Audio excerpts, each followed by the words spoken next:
విద్యార్థులకి మెమరీ స్ట్రాంగ్గా ఉంటుంది, కానీ కాన్సన్ట్రేషన్ ఫ్లెక్చువల్గా ఉంటుంది. జాగ్రత్త. ఆరోగ్యం, stress, sleep disturbance, nervous system ద్వారా రిలేటెడ్ ఇష్యూస్ ఉన్నాయి, కాస్త జాగ్రత్త పడండి. అదృష్టం 50 ఈసారి అంతా కూడా మిశ్రమంగా కనబడుతుంది. బుధవారం విష్ణు భగవానుని ప్రార్థన చేసుకోండి, గణపతి పూజ చేయండి. పచ్చని పప్పులు, పెసరపప్పు ఉంటుంది చూసారా, దాన్ని దానం ఇవ్వండి. ఓం బుధాయ నమః, ఓం విష్ణవే నమః అని ప్రార్థన చేయండి. చిన్నపిల్లలకి పుస్తకాలు, పెన్సిల్, పెన్లు కూడా ఇవ్వండి. ఇవి చేస్తే మీలో ఉన్నటువంటి కన్ఫ్యూషన్స్ అని తొలగి క్లారిటీ వస్తుంది.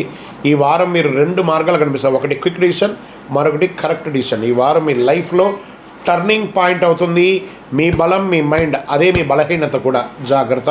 విజయోస్తు. మీ యొక్క వ్యక్తిగత జాతకం తెలుసుకోవాలనుకుంటున్నారా? మీ యొక్క పేరు, date of birth, time of birth, place of birth మాకు కనబడుతున్నటువంటి నెంబర్కి వాట్సాప్ కానీ కాల్ కానీ చేయండి. అంతకంటే ఒక చిన్న సూచన ఏమంటే, మీ పరిసర ప్రాంతాల్లో ఉన్నటువంటి గురువుని సంప్రదించండి, చక్కగా తెలుసుకోండి. విజయోస్తు.